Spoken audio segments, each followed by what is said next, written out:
So I bought a fake Honda Grom on the internet. Let's check it out. So this is my fake Honda Grom, a Honda Grom Clone that I bought from a guy on Facebook Marketplace for $1,300, so maybe. It's called a BD 125-10. I'm not sure why they need that 10, but it's a 125cc motor. And it is made to look just like a Honda Grom is, or similar to like a, what's the Kawasaki one? A 125 Pro. Now, to give you a brief history lesson on this Chinese clone thing, it actually gets pretty interesting. First of all, the Chinese have successfully cloned a monkey. No, not that monkey, an actual monkey. So cloning motorcycles should be pretty easy for them. And this actually started in the 1950s during the Korean War, where they were cloning German motorcycles from World War II for their own military in the Korean War. And some of the bikes that they were cloning were BMWs like one shown in this picture of the R72. And they got so good at these clones that you could use clone parts for, to replace for the original thing. They were interchangeable. In some ways, it wasn't even a clone anymore. It was just a remake of the actual bike. So 30 years ago in the 80s, the Chinese were not just cloning German motorcycles. They started cloning Japanese motorcycles and making exact replicas of some of the most famous motorcycles, like the Kawasaki H2 and a bunch of other cool stuff. But we never saw them in the American market. They were selling those in other countries. So we never saw those Chinese clones of the Japanese motorcycles in America until recently. And the reason I think we're seeing them now is because you're able to bypass the dealership and go directly to the consumer. Most of these bikes are sold on Amazon from an American distributor, but ultimately from a Chinese company stored in a factory in Amazon. Which brings you to right now, and here is a 2019 Honda Grom Clone.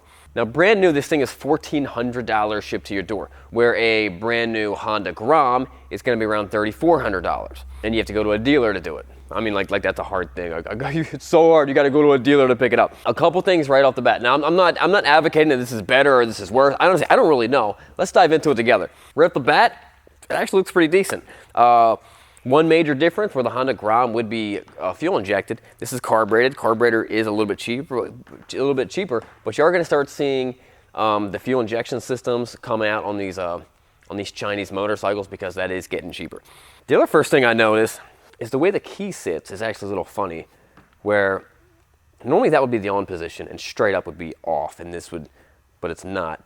So, but you turn that on. That looks kind of cool. That actually looks very professional.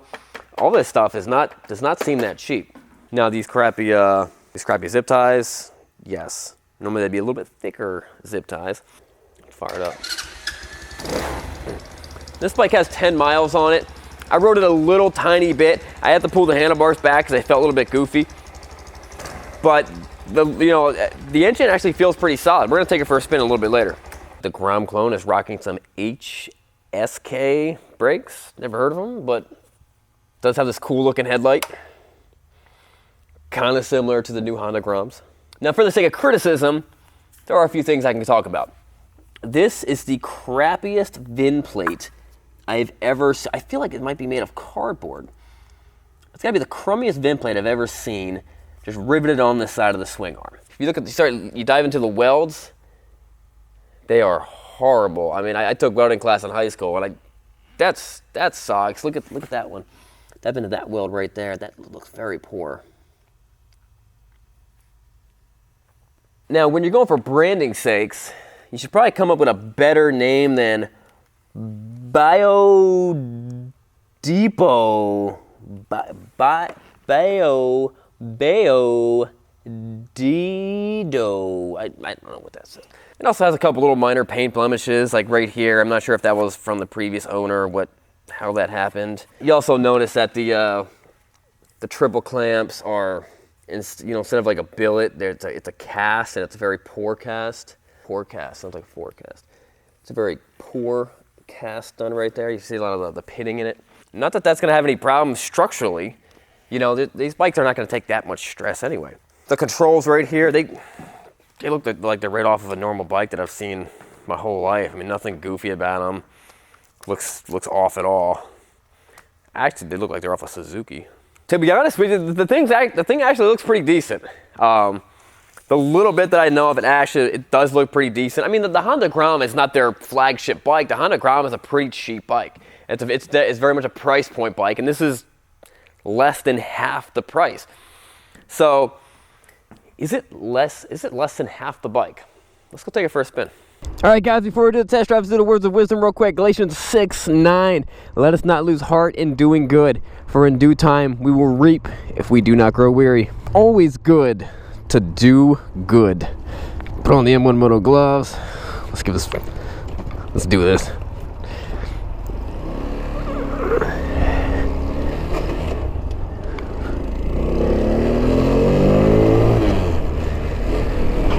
All right, so I've ridden a lot of these little Groms. I actually did a trip. I did a 3.5 hour trip on an actual Grom.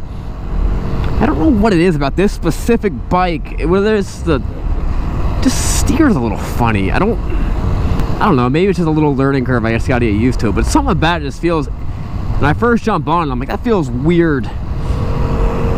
But I'm already kind of getting used to it. I'm gonna tell you right now, first impressions of just hopping on this thing, it feels good. It feels fine. It doesn't feel. Oh, it even has it's got a gear indicator on it. There's something goofy about the front end, though. I don't know what it is. I can't I don't know. I can't figure it out. But there's something that just feels funny.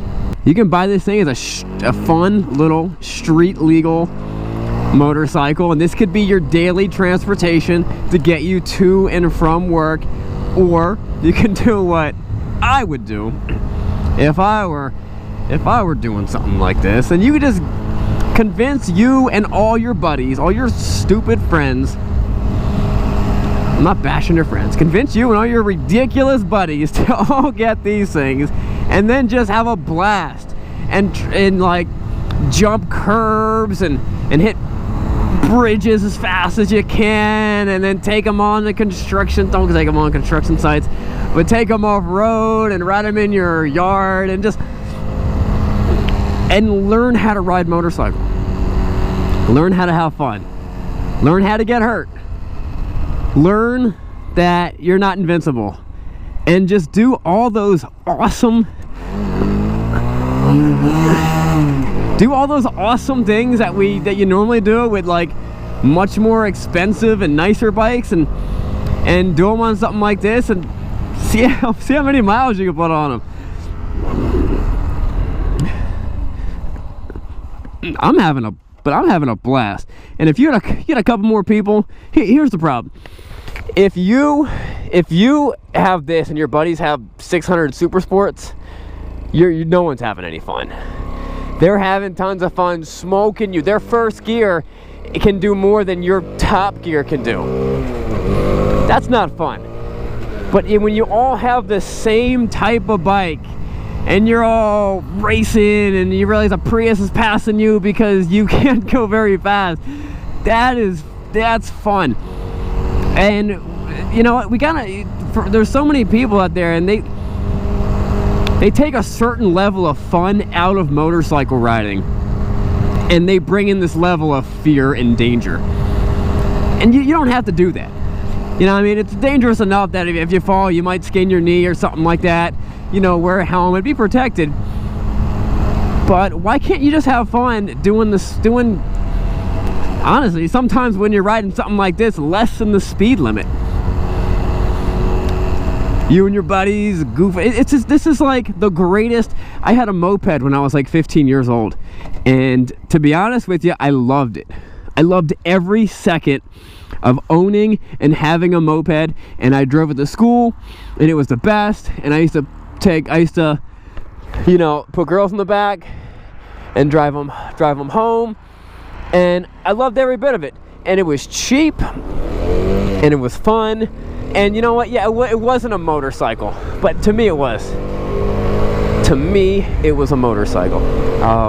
And this is clearly, obviously, a motorcycle. There's no pedals on this thing.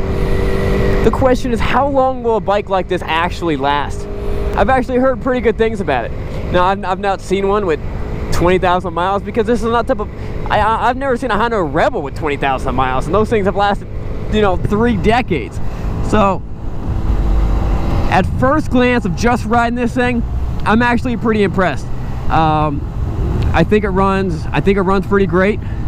I know that's not the speed I'm actually doing. I think it's gonna tell you like it could do 50, but there's no way I was doing 50 back there. But I think this thing's a blast, and it does feel pretty solid. It's, you know, if this is less than half the price of a Honda Grom at first glance and first test drive, I would say this is 80, maybe 90% of what a Honda Grom is. All right, guys, that wraps it up. Don't forget to subscribe.